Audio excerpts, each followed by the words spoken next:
ಈ ವರ್ಷ ಮತ್ತೆ ಮಹತ್ವದ ಜವಾಬ್ದಾರಿಯನ್ನ ತಗೊಂಡಿದ್ದೀರಿ. ಈ ಇಷ್ಟು ಪ್ಲೇಯರ್ಸ್ ಅಲ್ಲಿ ಈ ಬಾರಿ ಸ್ಟ್ಯಾಂಡ್ ಔಟ್ ಅಂತ ಒಂದ್ 2-3 ಜನ ಪ್ಲೇಯರ್ಸ್ ಮೇಲೆ ನಿಮ್ಗೆ ಹೋಪ್ ಅಂತ ಹೇಳೋದಾದ್ರೆ? ಸರ್, ಆಶೀಶ್ ಅಂತ ಒಬ್ಬ ರೈಡರ್ ಬಂದಿದ್ದಾರೆ. ಆಶೀಶ್ ಶಿಂದೆ. ಆಶೀಶ್ ಮಲ್ಲಿಕ್. ಓಕೆ. ಆ ಹುಡುಗನ ಮೇಲೆ ಒಂದು ಒಪ್ಪಿದೆ ರೈಡಿಂಗಲ್ಲಿ. ಇರಾನಲ್ಲಿ ಒಂದು ಹುಡುಗನ ಮೇಲೆ ಒಪ್ಪಿದೆ, ಚೆನ್ನಾಗಿ ಆಡ್ತಾನೆ ಅಂತ. ಮತ್ತು ಆಕಾಶ್ ಶಿಂದೆ ರೈಡಿಂಗಲ್ಲಿ.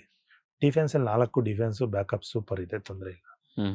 ರೈಡರಲ್ಲಿ ಯಾರನ್ನಾದ್ರೂ ಒಬ್ರು ರೈಡರ್ನ ನಾವು ಉದ್ಭವ ಮಾಡೇ ಮಾಡ್ತೀವಿ ಇದರಲ್ಲಿ. ಮತ್ತೊಬ್ಬ ಶರಾವತ್ ಹುಡ್ತಾರೆ, ಪವನ್ ಶೇರಾವತ್ ಹುಟ್ತಾರೆ ಅಂತ ನಮಗೂ ಆಸೆ, ಅಂತವ್ರು ಹುಟ್ಲಿ ಅಂತ, ಅಂತ ಪ್ರತಿಭೆನೆ ಆಗ್ಲಿ ಅನ್ನೋ ಆಸೆ. ಪವನ್ನೇ, ಪ್ರದೀಪ್ ಅದ್ರಲ್ಲಿ ಡೌಟ್ ಇಲ್ಲ, ಅವ್ರ ಸಾಧನೆ ಬಹಳ ದೊಡ್ಡದು. ನೋಡೋಣ, ಹುಡುಗರುಗಳು ಅವ್ರಿಗೆ ಆಸಕ್ತಿ ಇರಬೇಕು.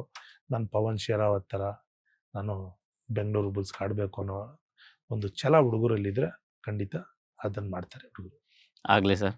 ಬೆಂಗಳೂರು ಬುಲ್ಸ್ ಅಲ್ಲಿ ಕೋಚ್ ಆಗಿ ಮತ್ತೊಂದು ಯುಗ ಆರಂಭ ಆಗಿದೆ ನಿಮ್ದು.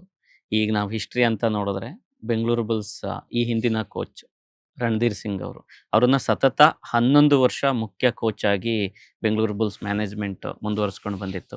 ಅದರ ಅರ್ಥ ಮ್ಯಾನೇಜ್ಮೆಂಟ್ ನಾರ್ಮಲಿ ಕೋಚ್ ಅಥವಾ ಸ್ಟಾಫ್ ಅನ್ನ ಟ್ರಸ್ಟ್ ಮಾಡುತ್ತೆ ಅಂತ ಹೇಳಿ.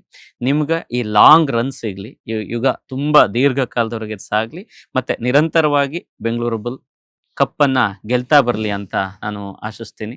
All the very best sir. Thank you sir. ನನಗೂ ಅದೇ ಇಷ್ಟ ಇರೋದು. ಒಟ್ಟಾರೆ ಕಬಡ್ಡಿ ಗೆಲ್ಲಬೇಕು, ಕಬಡ್ಡಿ ಆಟ ಆಡೋ ಹುಡುಗರುಗಳಿಗೆ ಉದ್ಯೋಗ ಅವಕಾಶಗಳು ಸಿಗಬೇಕು, ಒಂದು ರೆಕಗ್ನೈಸ್ ಸಿಗಬೇಕು, ಸ್ಟಾರ್ ಆಗಬೇಕು. ಎಲ್ಲ ಕಬಡ್ಡಿ ಪ್ಲೇಯರ್ಸ್ಗಳು ಆಟಗಾರರಿಗಿಂತ ಏನು ಕಮ್ಮಿ ಇಲ್ಲ.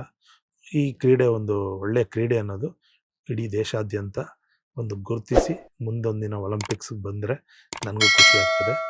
ನಿಮ್ಮೆಲ್ಲರ ಆಶೀರ್ವಾದ sir. Thank you sir. Latest ಹಾಗೂ ಇಂಟ್ರೆಸ್ಟಿಂಗ್ ಸುದ್ದಿಗಳಿಗಾಗಿ ಬಾಸ್ ಟಿವಿ ಕನ್ನಡ ಚಾನೆಲ್ನ ಸಬ್ಸ್ಕ್ರೈಬ್ ಮಾಡಿ, ಹಾಗೆಯೇ ಬೆಲ್ ಐಕಾನ್ ಪ್ರೆಸ್ ಮಾಡಿ. ಇದರ ಜೊತೆಗೆ ಫೇಸ್ಬುಕ್, ಇನ್ಸ್ಟಾಗ್ರಾಮ್, ಎಕ್ಸ್ನಲ್ಲೂ ಮಿಸ್ ಮಾಡದೆ ಫಾಲೋ ಮಾಡಿ.